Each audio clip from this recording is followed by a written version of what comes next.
Hello. Today I want to talk briefly about sort of the Avatar movie, the original one, and like the meaning behind it, and then just like a little rant, basically. So, first Avatar is basically talking about the situation that happened in North America when the Europeans arrived. Um, and exploited all the local indigenous peoples. um, Both in North and South America, different groups of Europeans, obviously, at different times. So I guess the movie doesn't really go into that because in that situation it's just one big group, I believe. Yes. Um, so it's going into that sort of colonial situation, exploitation of resources, and the sort of like racist ideas behind the mentality that you'd have to have in order to do that successfully and on a long term. Um, and being from Canada and now living abroad, I definitely see that people, especially Europeans, um, have this notion and sort of arrogant assumption that all of the countries in North America are very young.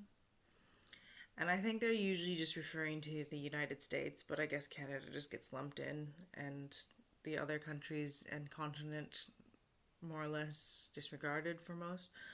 Um, but people have been in North America for about half the time as people have been populated in Europe. So just because the Europeans have only been there for a few hundred years doesn't mean the two continents of America only existed a few hundred years ago. And that seems to be the idea and the mentality. And even like Americans and Canadians themselves sort of believe it. And then when they come to Europe and see that there's a church which is 400 years old or something, like, oh wow, there's so much more history here. Um, but that's not the case. It's that the pre-European history in North America is mostly disregarded and not taught within the education system. And more than that, actually was intentionally erased and discounted by the colonial um, uh, mission, which was to eradicate the indigenous people as much as possible, which meant also erasing the cultures and languages and um, places where they have occupied in places where they've been occupying, which is why a lot of the indigenous peoples, especially in Canada and the US, were relocated, kidnapped, murdered, um, yeah, to remove them, and also to eliminate the cultural cohesion and history in order to stifle any sort of rebellions. In Canada, there was the last big rebellion, which was led by Louis Riel and the Métis people, who were originally in Ontario, then moved to Manitoba, modern day Manitoba, and then moved to what is now Saskatchewan. And he was murdered by the British for treason, because he wanted to be a free and autonomous people, which was sort of the agreement that they had made. But then as the things got more and more established, obviously those agreements were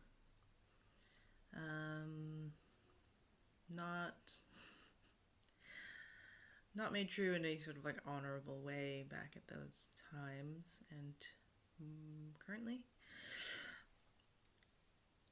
And then, anyway, I'm not going to get into all of it because I'm not really an expert in the matter. It's just annoying because as someone who's been traveling abroad a lot, people find out I'm from Canada, and especially when I'm in Europe, they're usually sort of like, oh wow, are you just loving how much history is here? Seeing as Canada's only been populated for like 100 years or something, right?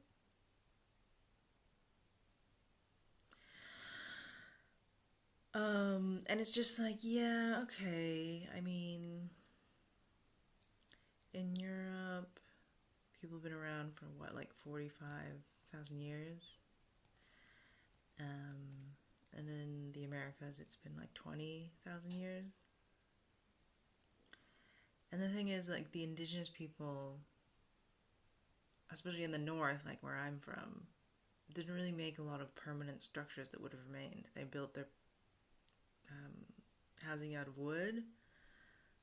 The flooring was usually also organic materials, so any old settlements would be really hard to find. It's not like the Incas, where you have these stone structures which still exist from a significant period in the past.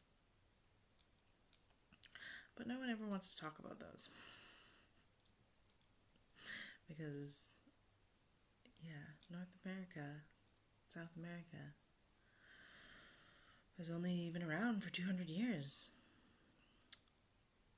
Apparently. Yeah, so I find that very annoying. I just wanted to make a little video about it. I also just, as a side, was wondering, like, where is the place that's been populated for so the longest? So I'm imagining it's probably like Africa, because we're from Africa. I know Mongolia has been populated for like 500,000 years or something, which is much longer than Europe. So it's interesting how Asian people don't come to Europe and say, "Oh wow, your civilization is so young. How does that feel? Do you want to like go to a proper like old place and like know about ancient things? Seeing as I'm living here for like a very small fraction of time." Um,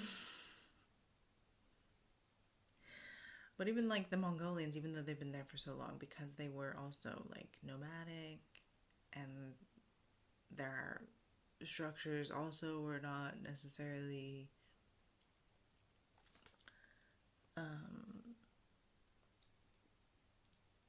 made to last for like hundreds of years. And I know there is like a temple which is from like the 16th or 15th century or something. Because I was trying to figure, I was like, yeah, because I think they're nomadic and they use like yurts and stuff. So like, why would there be like old remains? I guess that's always the argument. It's like Europe has old buildings, so it must be older.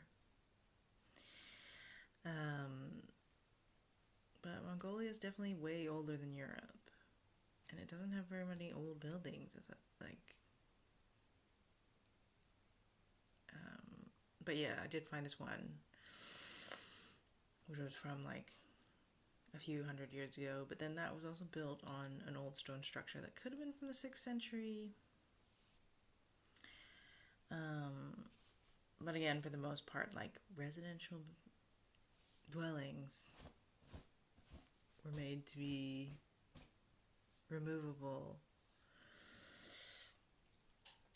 So looking at buildings doesn't mean anything is older.